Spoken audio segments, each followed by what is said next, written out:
Hey, good morning, everybody. If you were with me yesterday, you know that I was outside. I had to come to the office today, so figured I'd record one while here. So we're still talking about joy, and I decided to go with a verse that I know everybody's going to be familiar with and know. There's not a lot to say about it, but I have some comments that I want to make to talk about it here a little bit.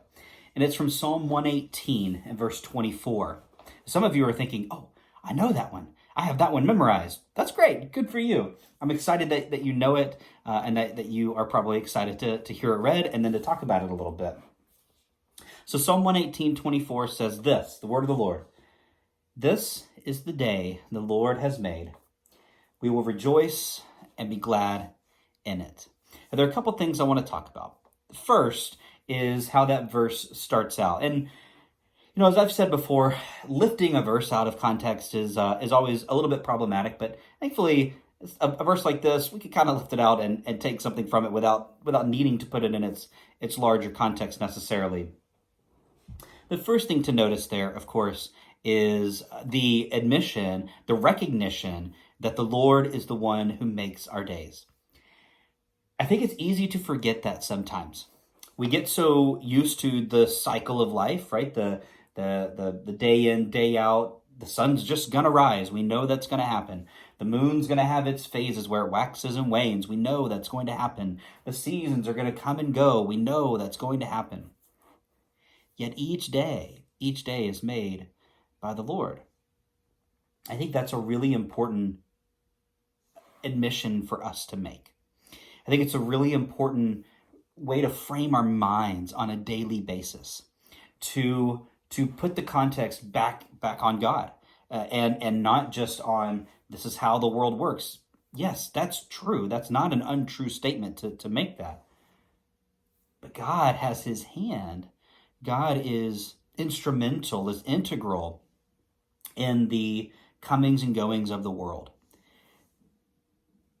One of the ways that people have thought about God or the gods for millennia is that, well, maybe some gods, kind of put everything into motion, but then they went off and they do their own thing. They don't care about what's going on here anymore.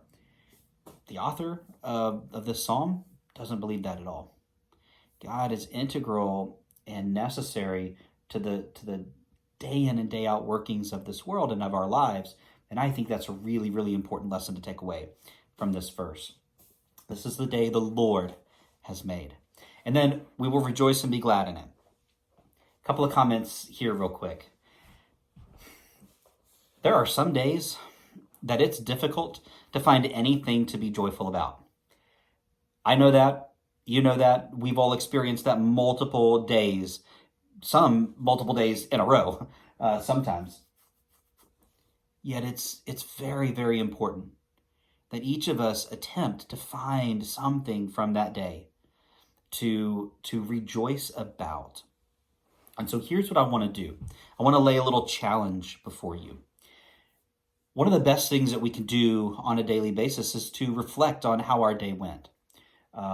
This is good both in business and just in life in general. For business, it's you reflect back, you take the last 10, 15 minutes of your day at work and you reflect back, okay, where was I most productive? Where was I least productive? What did I get done? What did I not get done? Those sort of things.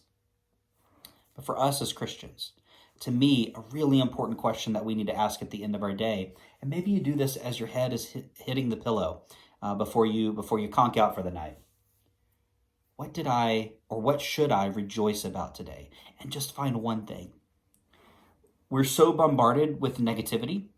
We're so bombarded with remembering and thinking about those people that bothered us that day, or how this or that didn't go well, how, oh man, I wish that had gone differently, or something along those lines. What if, as our head is hitting the pillow, what if instead we said, what one thing can I or should I be joyful about today? I wonder how that might change our perspective. I wonder how that might begin to change our hearts and work on us and help us to approach the world differently, to approach people differently, to approach our lives differently. one of the fruit of the Spirit is joy. How do you cultivate joy? To me, one of the ways to do that is to remember, to think about what was a joyful thing today. What should I be rejoicing about? It's not necessarily easy all the time.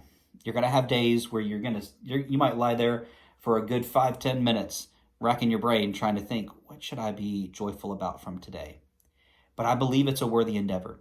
I believe it's an important thing, again, to cultivate the sort of joy that we ought to have, to cultivate that in our hearts and in our minds, so that we are more joyful people.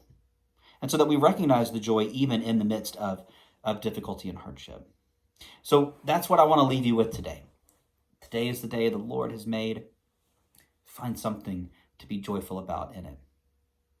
I hope this was helpful. Again, I know this is a really familiar verse and something that you have read and probably thought about hundreds of times, but I wanted to kind of give my little take on it here this morning.